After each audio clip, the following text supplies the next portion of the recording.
Hoy compartiremos contigo una serie de estudios en el libro de Génesis, titulada Promesas increíbles para gente disfuncional. Es la historia de Abraham y su familia y las cosas que Dios hizo en gente común para fines extraordinarios. Acompáñanos conforme el pastor Jorge Salazar nos explica las Escrituras verso a verso. Ora conmigo. Padre, te damos gracias esta mañana, Señor, por la bendición tan grande que es el estar en este lugar donde no somos perseguidos, donde podemos abrir la Biblia con libertad, donde podemos escudriñar las Escrituras y aprender de ti, Señor, de tu palabra. Señor, esta mañana te pedimos que tu Espíritu Santo le hable a nuestros corazones, que seas tú, Señor, quien nos enseñe, que seas tú quien nos instruya.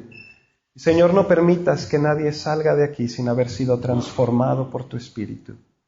Señor, queremos ser cada día más como tú. Ayúdanos, Padre, a honrarte con nuestras vidas. En el nombre de Jesús. Amén. Acompáñame a Génesis capítulo 31. Te voy a pedir que me disculpes si me ves tomando mucha agua, pero el mofle anda medio averiado. Vamos a Génesis capítulo 31. Y estamos estudiando esta serie que titulamos Promesas increíbles para gente disfuncional, y hoy vamos a hablar donde nos quedamos la semana pasada, Génesis 31, versículo 17, y vamos a leer hasta el versículo 55. Y yo sé que es un pasaje bastante largo, pero es muy interesante. Entonces vamos a leerlo, acompáñame a leerlo. Y vamos a entrar en detalle a ver qué es lo que la palabra de Dios nos enseña esta mañana. ¿Lo tienes ahí, Génesis 31? Amén. Hermanos y hermanas, esta es la palabra de Dios. Dice, entonces se levantó Jacob y subió sus hijos y sus mujeres sobre los camellos, y puso en camino todo su ganado y todo cuanto había adquirido, el ganado de su ganancia que había obtenido en Padán Aram, para volverse a Isaac su padre en la tierra de Canaán. Pero Labán había ido a trasquilar sus ovejas, y Raquel hurtó los ídolos de su padre. Y Jacob engañó a Labán arameo, no haciéndole saber que se iba. Huyó pues con todo lo que tenía, y se levantó y pasó el Éufrates, y se dirigió al monte de Galaad, y al tercer día fue dicho a Labán que Jacob había huido. Entonces Labán tomó a sus parientes consigo, y fue tras Jacob camino de 7 días, y le alcanzó en el monte de Galaad. Y vino Dios a Labán arameo en sueños aquella noche, y le dijo, guárdate que no hables a Jacob descomedidamente. Versículo 25 dice, alcanzó pues Labán a Jacob, y éste había fijado su tienda en el monte. Y Labán acampó con sus parientes en el monte de Galaad. Y dijo Labán a Jacob, ¿qué has hecho que me engañaste y has traído a mis hijas como prisioneras de guerra? ¿Por qué te escondiste para huir, y me engañaste y no me lo hiciste saber, para que yo te despidiera con alegría y con cantares, con tamborín y arpa? Pues ni aún me dejaste besar a mis hijos y mis hijas. Ahora locamente has hecho. Poder hay en mi mano para haceros mal, mas el Dios de tu padre me habló anoche diciendo, guárdate que no hables a Jacob descomedidamente. Y ya que te ibas, porque tenías deseo de la casa de tu padre, ¿por qué me hurtaste mis dioses? Respondió Jacob y dijo, porque tuve miedo, pues pensé que quizá me quitarías por fuerza tus hijas. Aquel en cuyo poder hallares tus dioses no viva. Delante de nuestros hermanos, reconoce lo que yo tenga tuyo y llévatelo. Jacob no sabía que Raquel los había hurtado. Entró Labán en la tienda de Jacob, en la tienda de Lea y en la tienda de las 2 siervas, y no los halló. Y salió de la tienda de Lea y entró en la tienda de Raquel. Versículo 34. Pero tomó Raquel los ídolos y los puso en una albarda de un camello, y se sentó sobre ellos, y buscó Labán en toda la tienda y no los halló. Y ella dijo a su padre, no se enoje mi señor, porque no me puedo levantar delante de ti, pues estoy con la costumbre de las mujeres. Y él buscó, pero no halló los ídolos. Entonces Jacob se enojó y riñó con Labán, y respondió Jacob y dijo a Labán, ¿qué transgresión es la mía? ¿Cuál es mi pecado para que con tanto ardor hayas venido en mi persecución? Pues ¿qué has buscado en todas mis cosas? ¿Qué has hallado de todos los enseres de tu casa? Ponlo aquí delante de mis hermanos y de los tuyos y juzguen entre nosotros. Estos 20 años he estado contigo. Tus ovejas y tus cabras nunca abortaron, ni yo comí carnero de tus ovejas. Nunca te traje lo arrebatado por las fieras, yo pagaba el daño. Lo hurtado así de día como de noche, a mí me lo cobrabas. De día me consumía el calor y de noche la helada, y el sueño huía de mis ojos. Así he estado 20 años en tu casa. 14 años te serví por tus 2 hijas y 6 años por tu ganado, y has cambiado mi salario 10 veces. Si el Dios de mi padre, Dios de Abraham y temor de Isaac no estuviera conmigo, de cierto me enviarías ahora con las manos vacías. Pero Dios vio mi aflicción y el trabajo de mis manos y te reprendió anoche. Versículo 43. Respondió Labán y dijo a Jacob, las hijas son hijas mías y los hijos hijos míos son, y las ovejas son mis ovejas y todo lo que tú ves es mío. ¿Y qué puedo yo hacer hoy a estas mis hijas o a sus hijos que ellas han dado a luz? Ven pues ahora y hagamos pacto tú y yo, y sea por testimonio entre nosotros 2. Entonces Jacob tomó una piedra y la levantó por señal, y dijo Jacob a sus hermanos, recoged piedras. Y tomaron piedras e hicieron un majano, y comieron allí sobre aquel majano. Y lo llamó Labán Jegar Saduta, y lo llamó Jacob Galaad, porque Labán dijo, este majano es testigo hoy entre nosotros 2. Por eso fue llamado su nombre Galaad y Mizpa, por cuanto dijo, atalaye Jehová entre tú y yo, cuando nos apartemos el uno del otro. Si afligieres a mis hijas, o si tomares otras mujeres, además de mis hijas, nadie está con nosotros. Mira, Dios es testigo entre nosotros 2. Dijo más Labán a Jacob, he aquí este majano y he aquí esta señal que he erigido entre tú y yo. Testigo sea este majano y testigo sea esta señal, que ni yo pasaré de este majano contra ti, ni tú pasarás de este majano ni de esta señal contra mí para mal. El Dios de Abraham y el Dios de Nacor juzgue entre nosotros, el Dios de sus padres. Y Jacob juró por aquel a quien temía Isaac su padre. Entonces Jacob inmoló víctimas en el monte y llamó a sus hermanos a comer pan, y comieron pan y durmieron aquella noche en el monte, y se levantó Labán de mañana, y besó sus hijos y sus hijas, y los bendijo, y regresó, y se volvió a su lugar. Y hasta aquí vamos a leer la palabra de Dios. ¡Wow! Yo sé que es un pasaje muy largo, ¿verdad? Ya leímos por todo lo que fue de la semana. Pero fíjate qué interesante. Quiero mencionarte algunas cosas clave que ni tú ni yo nos deberíamos de perder cuando leemos este pasaje. Y si tú me preguntaras, pastor, ¿cuál es el corazón de este pasaje? ¿Cuál es el corazón de lo que acabamos de leer? Yo te diría que es el versículo 42. Dice, si el Dios de mi padre, Dios de Abraham y temor de Isaac no estuviera conmigo. Porque de alguna manera Jacob está testificando que Dios estaba con él. Ahora, fíjate que llama a Dios, el Dios de Abraham. Abraham es el abuelo de Jacob, ¿te acuerdas? Y luego lo llama el temor de Isaac. Y temor de Isaac es un título que se puede entender de muchas maneras. Se puede entender como es el Dios al que Isaac temió. O puede entenderse también, que no es la manera correcta esa, sino la más correcta es, este es el Dios de Isaac que inspira temor. Es el Dios que inspira terror. Y dices tú, caray. Eso como que no me suena porque yo tengo una imagen de un Dios de gracia, de un Dios de amor, de un Dios tierno. Suena fuerte, ¿no? Un Dios que inspira terror. ¿Por qué? Porque acuérdate que Labán anda persiguiendo a Jacob para matarlo. Labán estaba furioso porque Jacob se fue. Jacob se escapó de alguna manera y tiene en mente asesinar a Jacob, tiene en mente agarrar a sus hijas, agarrar todo el ganado que tiene Jacob, sus siervos, todas sus cosas y llevárselas con él. Pero en el momento en el que él está viajando para alcanzar a Jacob y hacerle todo este mal, Labán tiene un encuentro con Dios. Y ese encuentro con Dios es un encuentro muy fuerte. Imagínate el tipo de encuentro que fue, que hizo que Labán no tocara para nada a Jacob. Fue un encuentro terrorífico. Imagínate, Labán sabemos que era un mentiroso. Y Labán dice que Dios le dijo, oye, pues no te impido a que le hables duramente a Jacob. Ve tú a saber qué le dijo Dios en realidad en su sueño y qué cosas pudo ver. El hecho es que Labán estaba aterrado de Dios y por eso no le tocó un pelo a Jacob.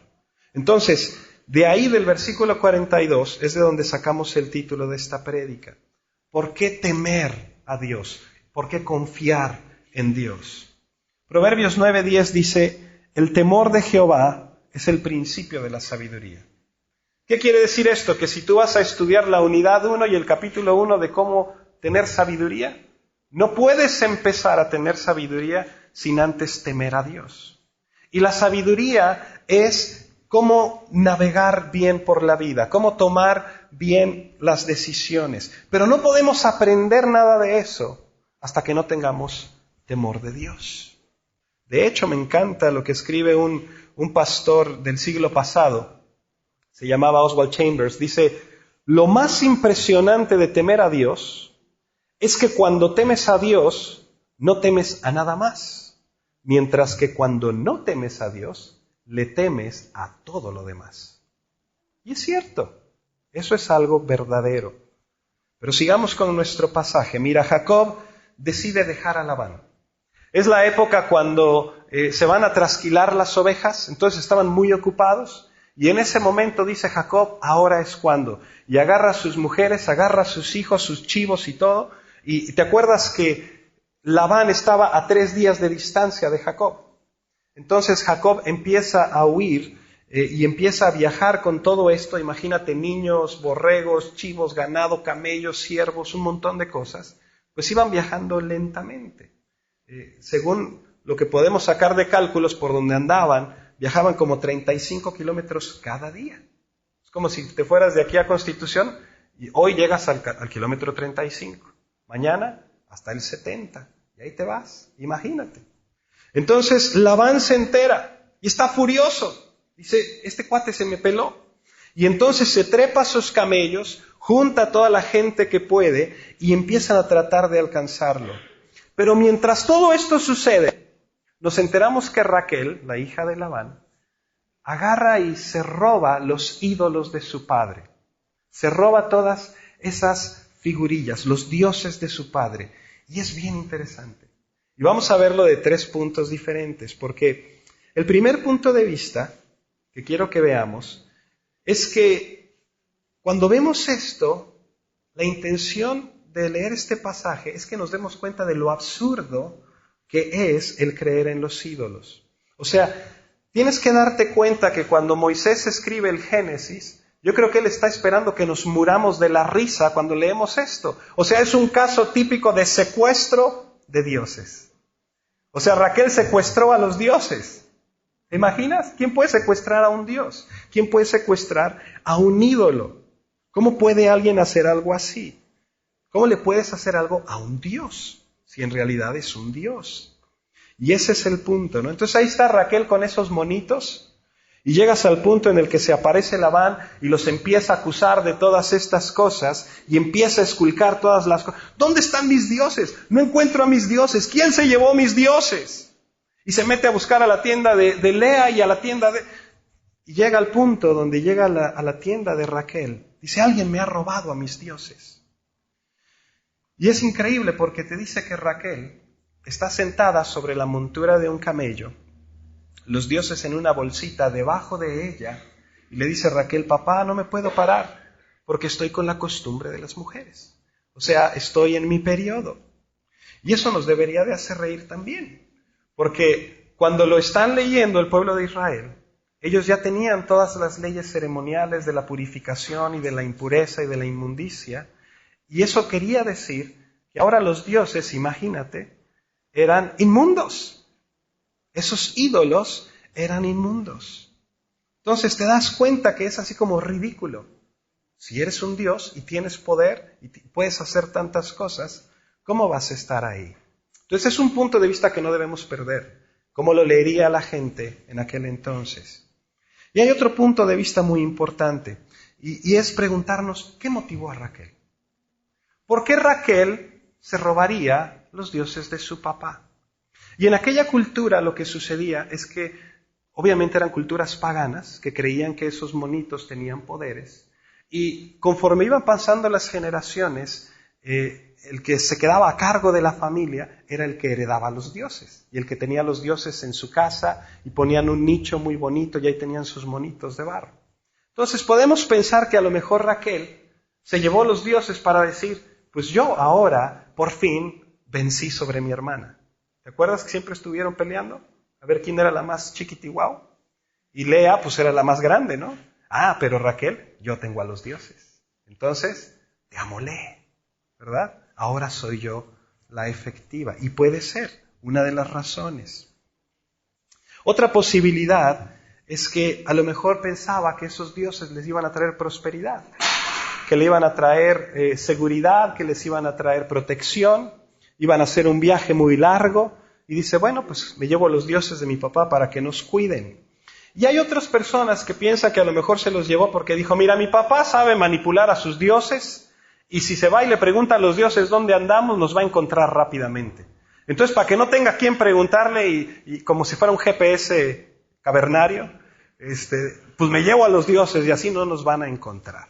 Entonces, es una de las razones. Pero cualquiera que haya sido la razón por la que Raquel se llevó los dioses, lo que sí sabemos es que ella seguramente pensó que eso le iba a traer algún provecho, que iba a ser para su conveniencia robarse a todos esos monitos. Entonces, vimos esto desde el punto de vista que qué ridículo, qué tontería. Lo vimos desde el punto de vista de cuál habrá sido su motivo. Pero vamos a ver otro punto. Lo que esos dioses llegaron a hacer para el pueblo de Israel. Porque yo sé que algunos de ustedes conocen esta historia y más adelante, en el capítulo 35, Jacob viene con su familia y reúne a la gente. Y fíjate lo que les dice. Entonces Jacob dijo a su familia y a todos los que con él estaban. Al regresar de esta breve pausa, aprenderemos mucho más de los planes de Dios.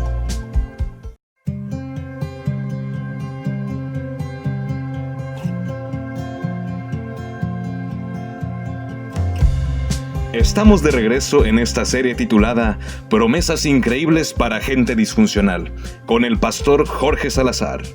Entonces Jacob dijo a su familia y a todos los que con él estaban, quitad los dioses ajenos que hay entre vosotros y limpiaos y mudad vuestros vestidos.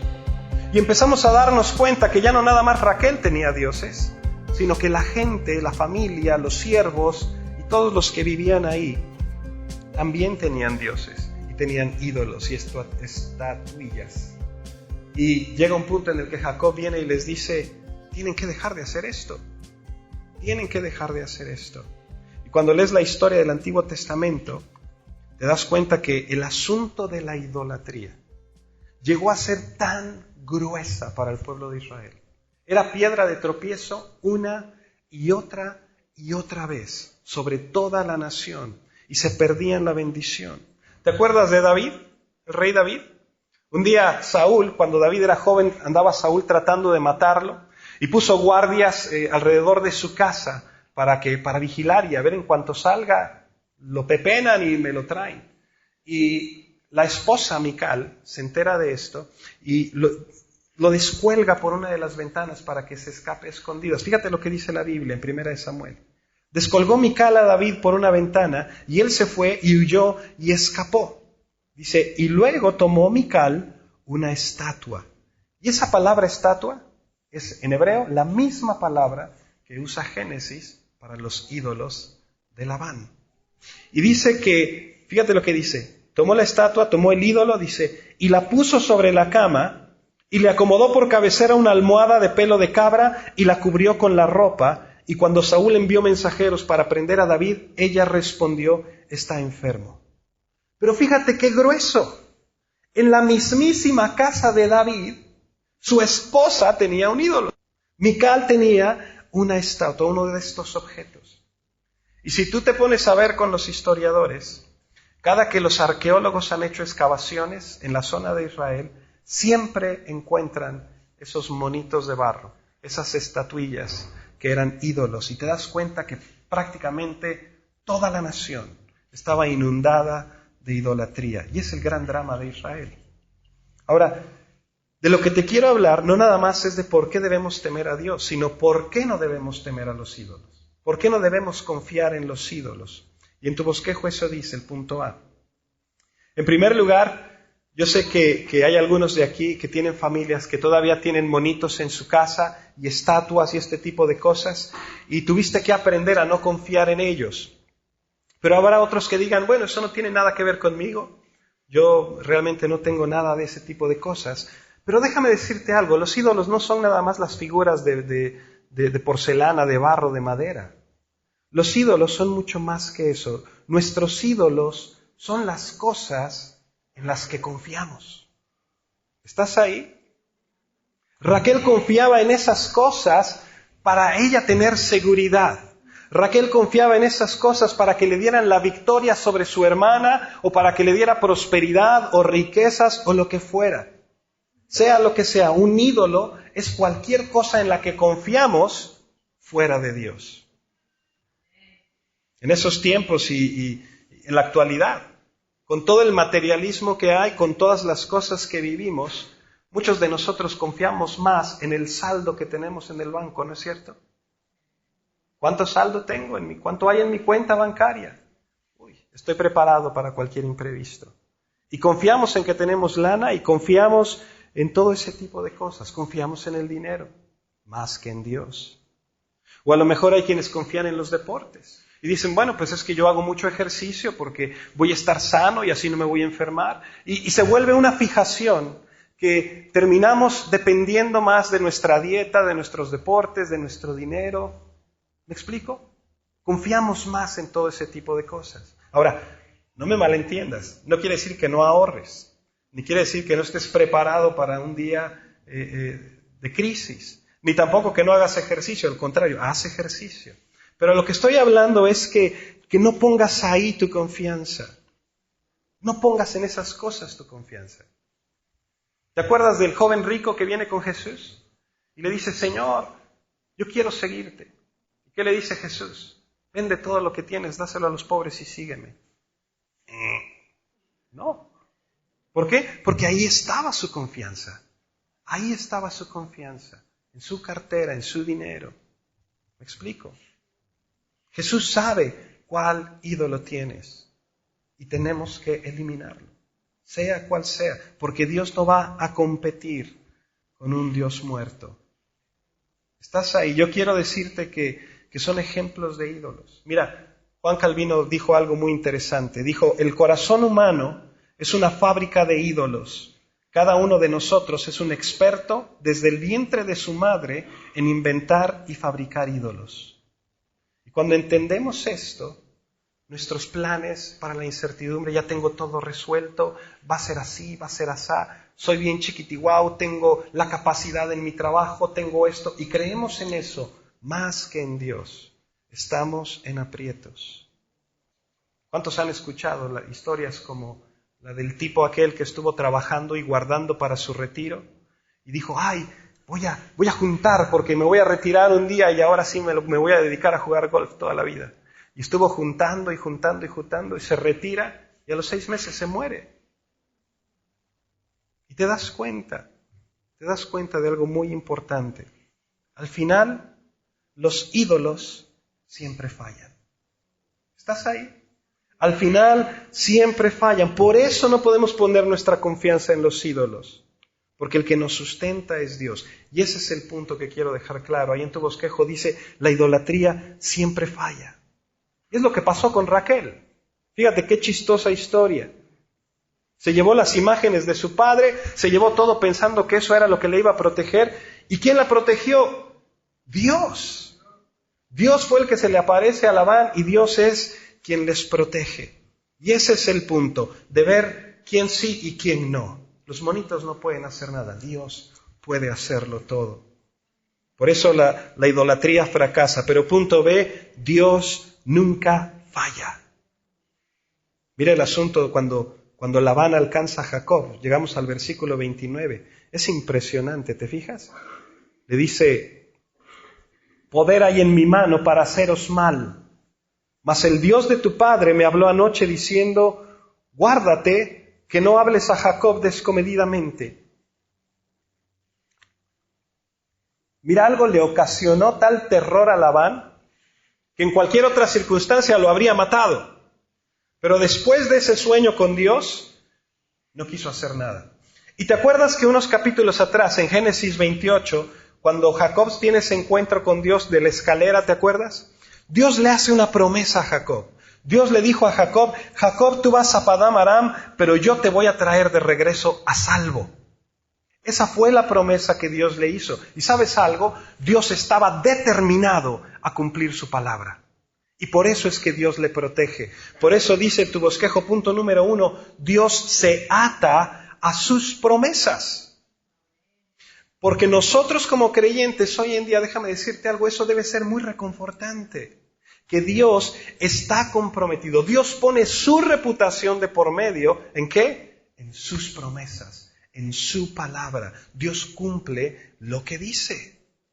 ¡Qué maravilla, qué confianza tan grande! Por eso las Escrituras son tan impresionantes. No nada más la promesa del cielo, la promesa de que podemos hablar con Él y Él nos responderá. De que escucha, de que está atento a nuestras necesidades. Mateo 6 dice que está al pendiente de nuestras necesidades físicas, que cuida de nuestra comida, que cuida de nuestro vestido, que cuida de un techo sobre nuestras cabezas. Son las promesas de Dios. ¡Qué maravilloso! Un Dios que cumple, un Dios que hace lo que promete. Número 2, Dios puede cumplir lo que promete. Claro que puede. ¿Te acuerdas de Josué? Imagínate a Josué no ya como un joven guerrero que fue a conquistar la tierra prometida, sino vamos a ver ahora a Josué ya grande, ya viejo, un hombre lleno de años, ya al final de sus días. Fíjate lo que dice Josué. Dice, he aquí que yo estoy para entrar hoy por el camino de toda la tierra. Reconoced pues con todo vuestro corazón y con toda vuestra alma que no ha faltado una palabra de todas las buenas palabras que el Señor vuestro Dios había dicho de nosotros. Todas os han acontecido, no ha faltado ninguna de ellas. La fidelidad de Dios. Y luego el rey David, también cuando ya era anciano, fíjate lo que dice en el Salmo 37. Joven fui y he envejecido, y no he visto justo desamparado, ni su descendencia que mendigue pan. Mira, yo te invito a que busques a un cristiano, a un hombre que ame a Dios, que esté lleno de días, a un anciano, y que le preguntes, oiga, lo entrevistes. ¿Alguna vez le falló Dios en alguna de las promesas que le hizo?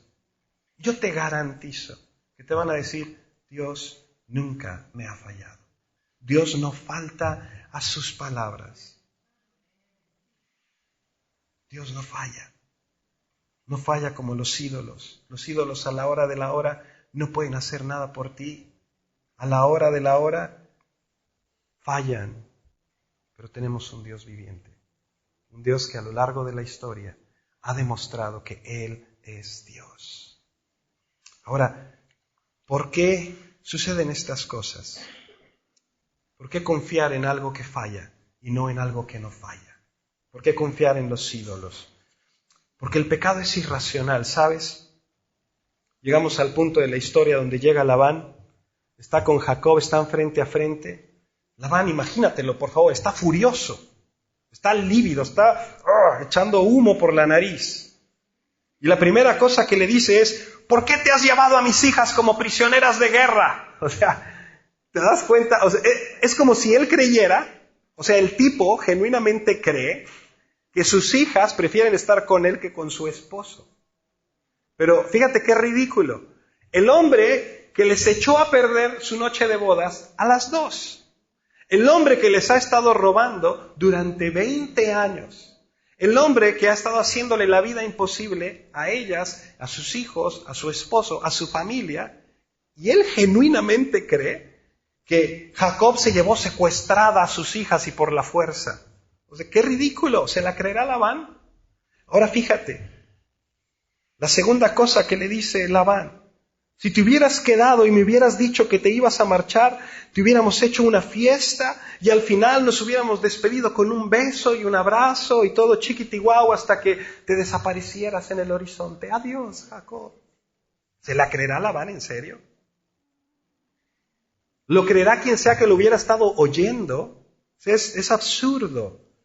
Porque el hombre lo ha amenazado, el hombre le ha robado, el hombre ha hecho todas estas cosas. Toda la gente sabía que no era verdad. Y la tercera cosa es que ve a los hijos de Jacob y dice, estos son mis hijos, son sus nietos, ¿verdad? Eran sus nietos. Pero los reclama como que fueran de él. Y luego ve a las ovejas Le dice, te estás llevando mis ovejas. Pues por eso se está yendo Jacob, por el problema con las ovejas, porque el que está robándole siempre es Labán. ¿Y sabes qué le dice Labán? Te voy a quitar todo esto. Te voy a quitar todo esto. Te vas a ir en shorts y chanclas, mijito. Es ilógico, ¿no? Es un discurso totalmente irracional. ¿Cómo es posible? Y luego ves en el versículo 37 cómo le dice Jacob, mira, ¿sabes qué? Trae a todo el mundo. Que venga toda la gente, que vengan los siervos, que vengan los hijos, las esposas, todos, y que ellos juzguen entre tú y yo a ver si es cierto quién tiene la razón y quién no. ¿Qué dijo Labán? No, para nada.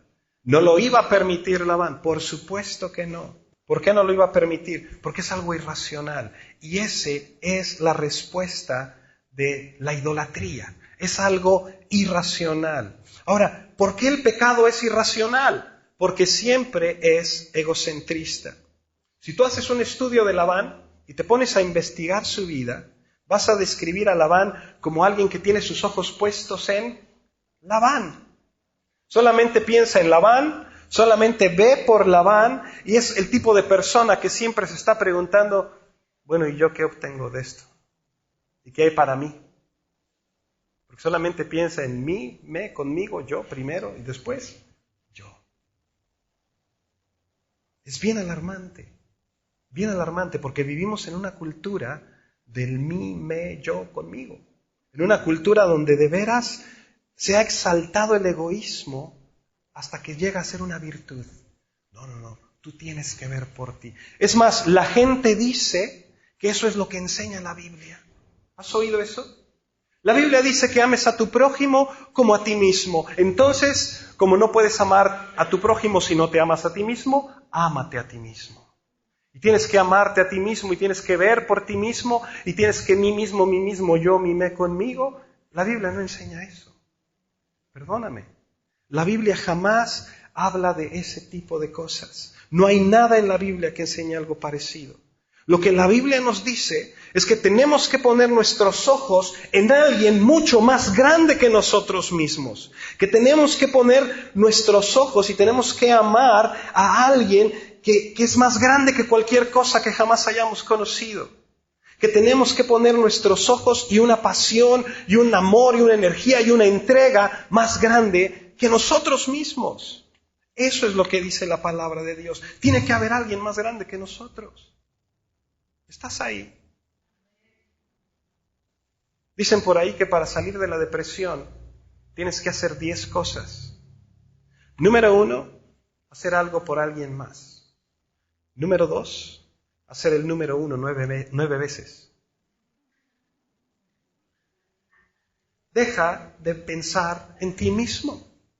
Así de fácil. De eso es de lo que estamos hablando. El egocentrismo te lleva al pecado irracional. Y número 2, siempre es ajeno a la verdad.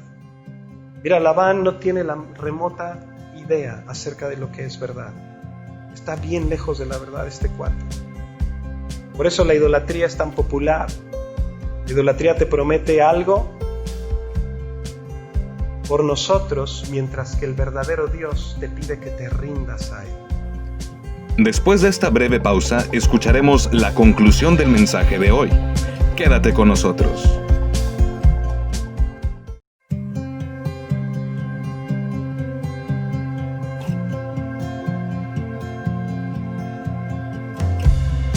Gracias por seguir con nosotros. Te recordamos visitar nuestra página web en estudialapalabra.com y envíanos tus preguntas y comentarios. Dios te bendiga.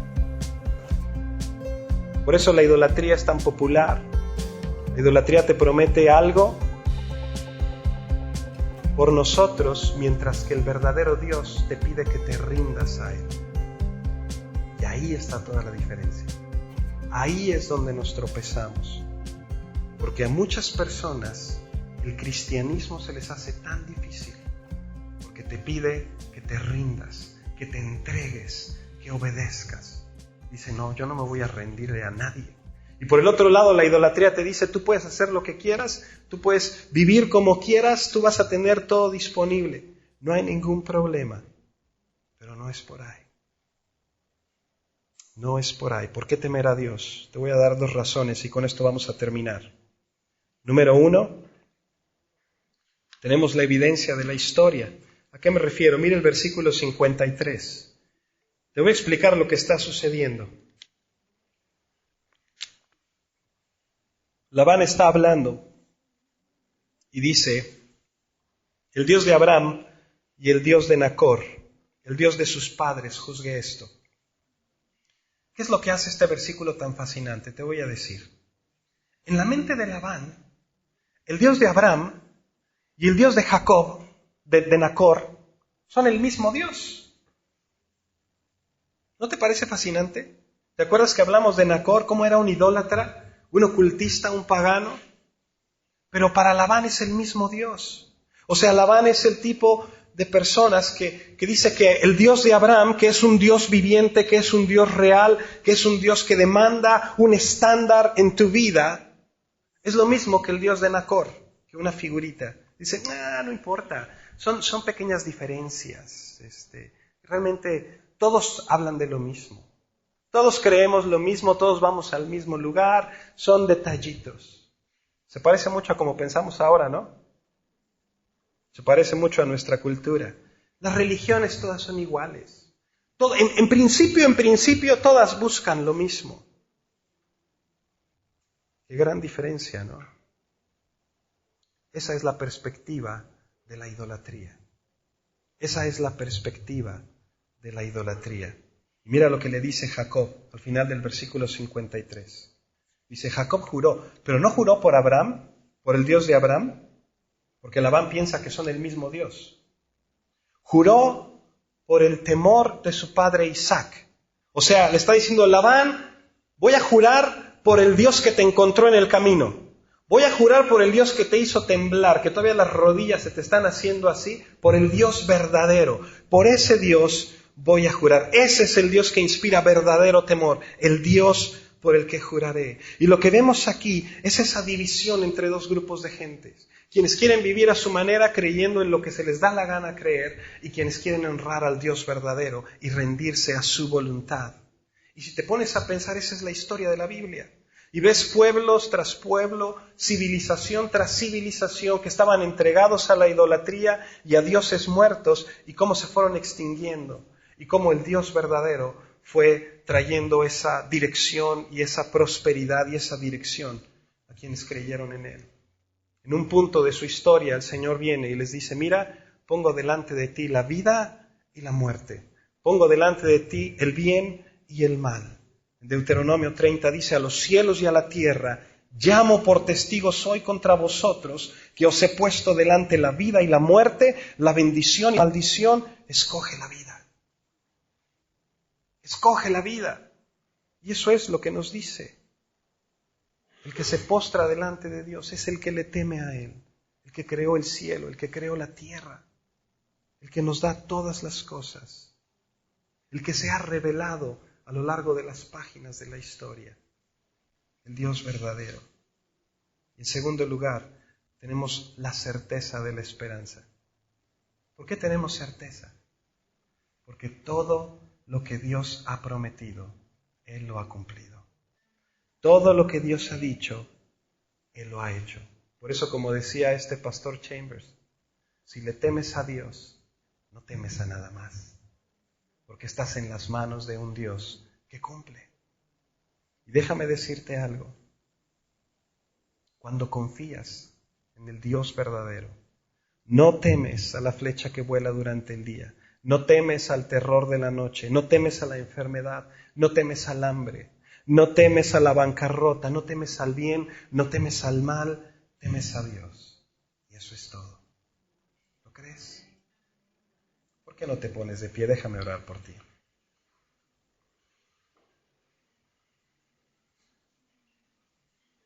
Padre Celestial, te damos gracias esta mañana, Señor, porque tú nunca nos has llamado a creer en ti a ciegas, sino que a lo largo de la historia tú te has manifestado a millones de personas. Tú has dado evidencias, señales y prodigios, y tú has mostrado que tú eres un Dios vivo, un Dios real, un Dios que se involucra con su creación. te has manifestado, Señor, como máximo en Jesucristo. Y veniste como hombre y pagaste el precio de nuestros pecados en la cruz y derramaste tu sangre para que cada uno de nosotros, aquel que se arrepiente de sus pecados y se rinde delante de ti, pueda tener vida eterna. Señor, te damos gracias por ese regalo tan maravilloso. Te damos gracias, Dios, por tu fidelidad. Te damos gracias, Señor, por permitirnos conocerte y acercarnos a ti. Y esta mañana te pedimos, Dios, que todos aquellos que quieren reconciliarse contigo, todos aquellos que quieren honrarte de todo su corazón y que quieren temer al Dios verdadero y amar de todo su corazón a aquel que todo lo ha creado. Señor, que tú nos permitas hacerlo con un corazón sincero. En el nombre precioso de Jesús. Amén. Hemos llegado al final de este programa. Recuerda visitar nuestros recursos en línea en estudialapalabra.com y déjanos tus preguntas y comentarios para seguir en contacto. Que Dios te bendiga.